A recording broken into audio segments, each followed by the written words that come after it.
qui peut demander réparation et qui le demande en général, malheureusement. Donc, ce que l'on fait, c'est que si on connaît la personne, si Allah, par miséricorde, nous rappelle qu'on a fait une injustice, qu'on a fait une injustice vis-à-vis de quelqu'un, une injustice, j'entends par là, pas celle à laquelle on pense plus, ou on pense pas, on a parlé à quelqu'un et puis la personne a mal pris.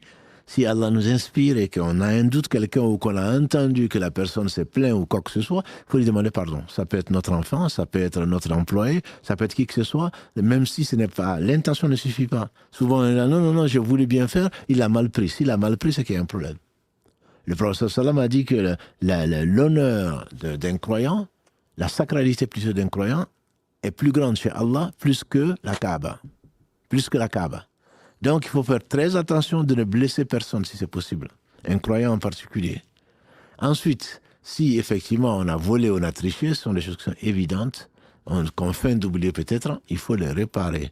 Il faut réparer tout ce qu'on peut réparer. Et si on ne peut pas réparer parce que c'est à Carrefour, c'est je ne sais où, dans un magasin où on ne peut plus revenir parce qu'on a triché ou je ne sais quoi d'autre, à ce moment, il faut prendre cette somme-là en question, c'est qu'on a pris l'équivalent, et de le donner à des nécessiteux, donc, ou à nécessiteux via des associations humanitaires ou je ne sais quoi d'autre, en espérant que Allah va utiliser ça dans le compte des personnes qui ont été lésées. Donc ça, c'est vis-à-vis matériellement, si on se rappelle qu'on a pris ce qui ne nous appartient pas, il faudrait proposer à la personne. Et si on ne la connaît pas, au moins, il faut s'en débarrasser, entre guillemets, ou dépenser l'équivalent. Mais il y a pire. Il y a pire, c'est manger la chair des gens, comme on le fait souvent. Manger la chair des gens en médisance en particulier. Je ne parle même pas de la calomnie. Quand on fait de la calomnie ou autre chose, il faut revenir à chez qui on a calomnié pour dire ce que j'avais dit, c'était un mensonge. Et ils sont très rares ceux qui peuvent le dire, ça.